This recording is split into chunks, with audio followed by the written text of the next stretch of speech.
A few years ago, I began to observe something in my own behavior that made me a bit uncomfortable.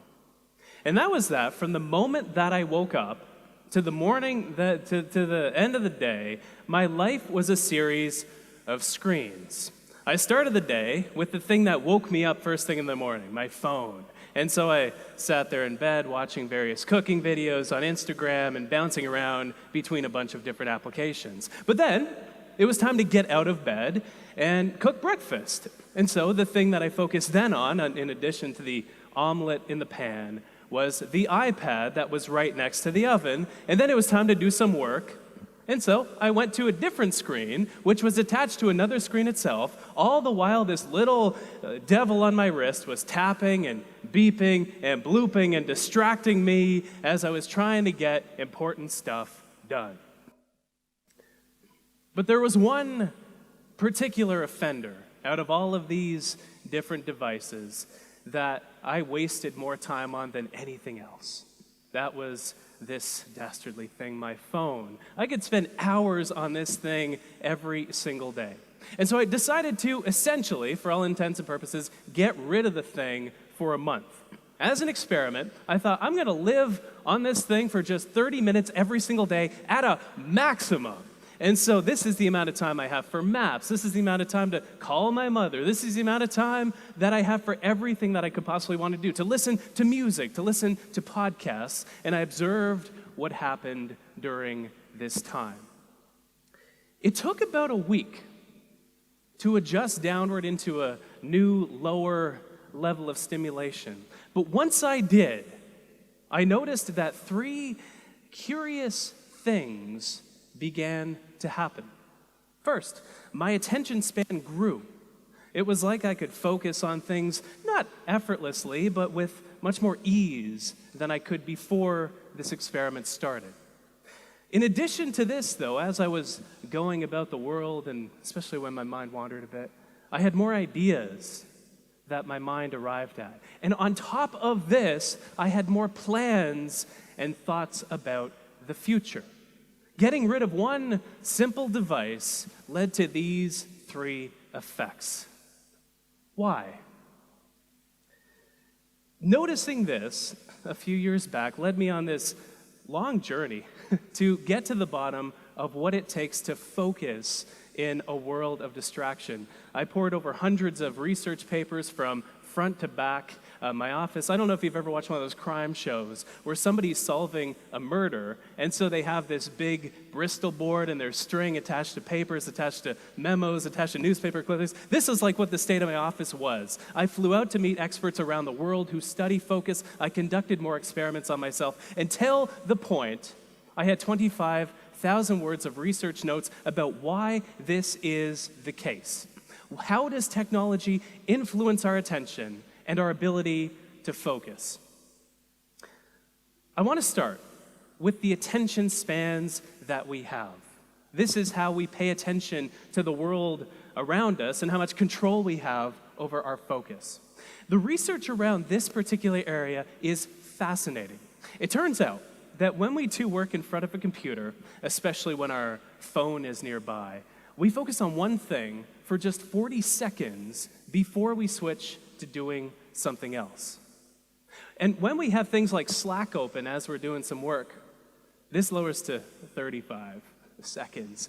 But the reason that this is the case is not what we might think after looking at the research. We think the problem is that our brains are distracted.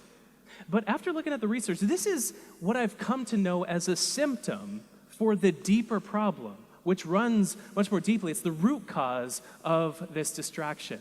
It's not that we're distracted, it's that our brains are overstimulated. It's that we crave distraction in the first place. Our brains love these tiny little nuggets of information and social media and email and these things that we do over the course of the day. There's even a mechanism in our mind called the novelty bias, by which our mind rewards us with a hit of dopamine, one of those wonderful pleasure chemicals, the same one that we get when we eat and order a whole medium pizza from Domino's, the same one that we get when we make love, we get that same stimulation when we check Facebook. We get this dopamine coursing through our mind, and so we not only crave distraction, but our mind rewards us for seeking out and finding distraction in the first place. So this is the state of our minds today.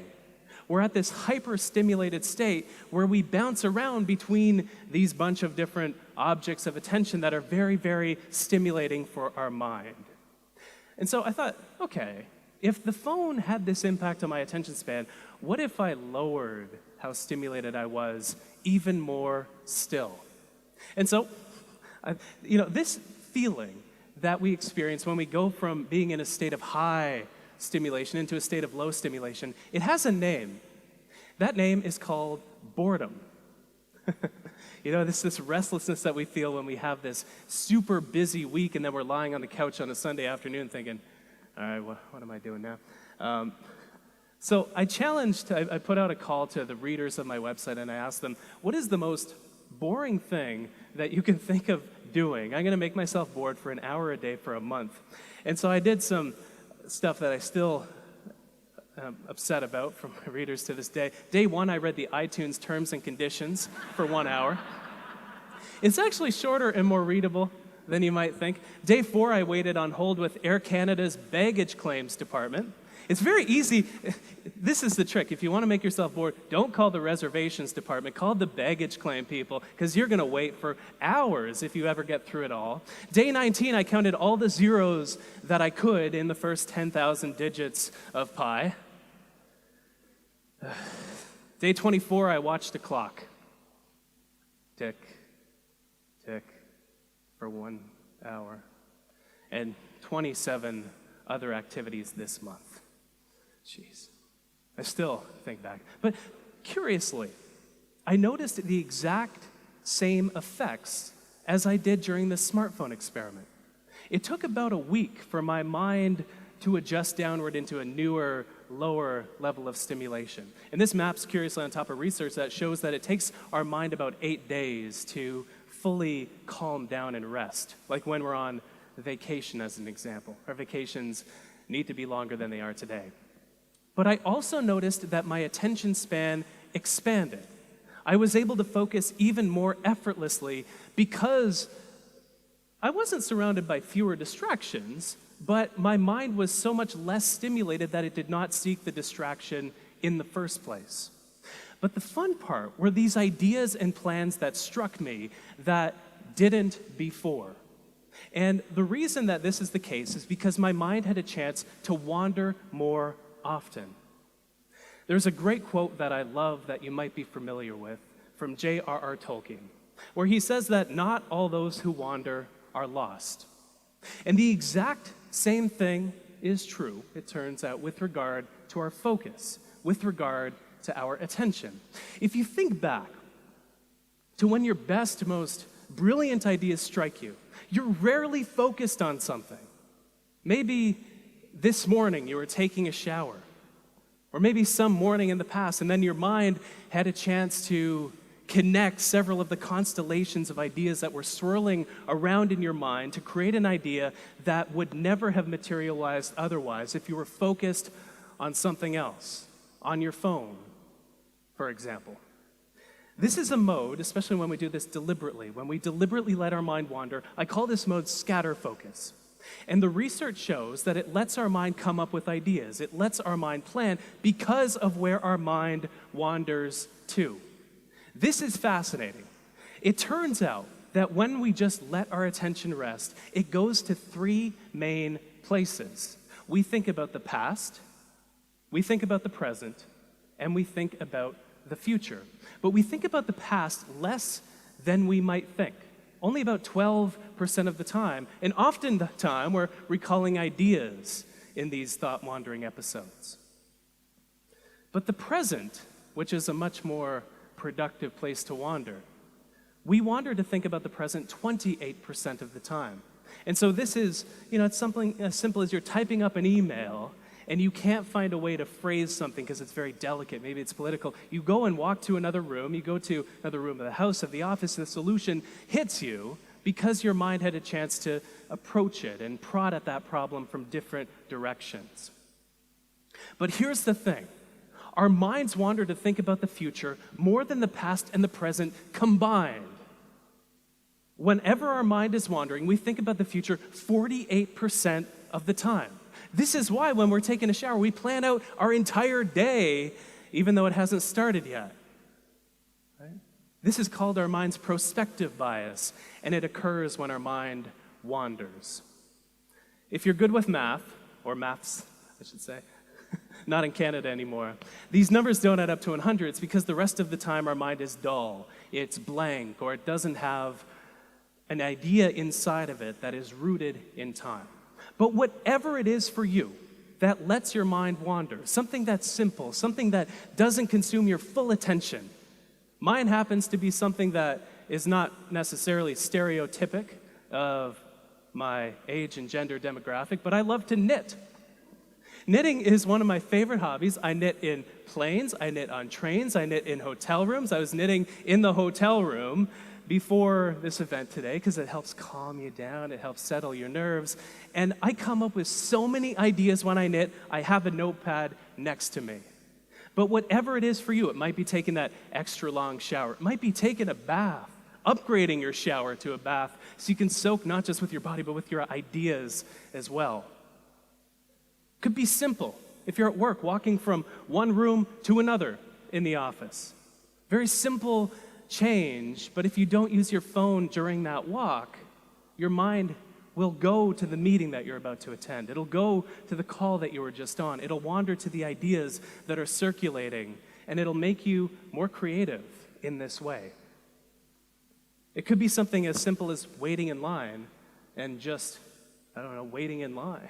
It could be getting a massage. Whatever it is that lets your mind, I love this picture so much.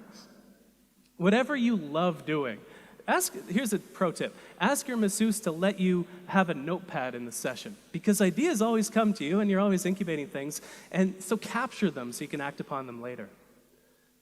But I think after doing this deep dive into the research, we need to make two fundamental shifts with regard to how we think about our attention. We think that we need to fit more in. There's all this talk about hustling. I'm an anti-hustler. I'm one of the laziest people you'll ever meet, and I think that's what gives me so many ideas to talk and write about. We don't need to fit more in. We're doing enough. We're doing too much. We're doing so much that our mind never wanders anymore. It's sad. This is when our best ideas and plans come to us. We need more space. If you look at what allows traffic to move down a highway, what allows it to move forward isn't how fast cars are moving, as you might expect. It's how much space exists between the cars that allows traffic to move forward. Our work and our life are the same way. The second shift, we like to think of distraction as the enemy of focus. It is not. It is a symptom of why we find it difficult to focus, which is the fact that our mind is overstimulated. I have a challenge for you.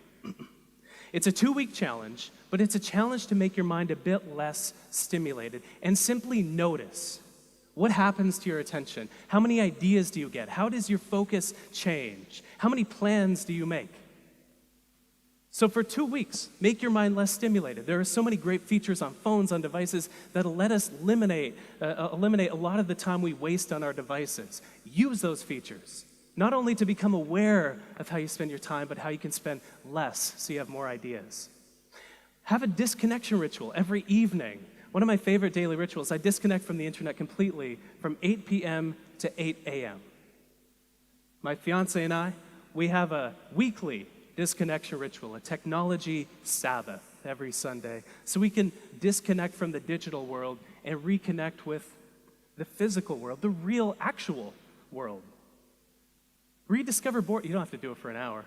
Please don't call Air Canada. It's just a world of hell. But rediscover boredom. just for a few minutes, lay on the couch, and where does your mind go? And scatter your attention. You'll find some remarkably fruitful things in that attentional zone. If there's one thing that I have found to be true after doing this deep dive into this world on how we focus, it's that the state of our attention is what determines the state of our lives. If we're distracted in each moment, those moments of distraction and overstimulation build up and accumulate to create a life that feels more distracted and overwhelming, like we don't have a clear direction. But when we become less stimulated, when we make our mind more calm, we get the benefits of added productivity and focus and ideas and creativity, but we also live a better life because of it. Thank you so much.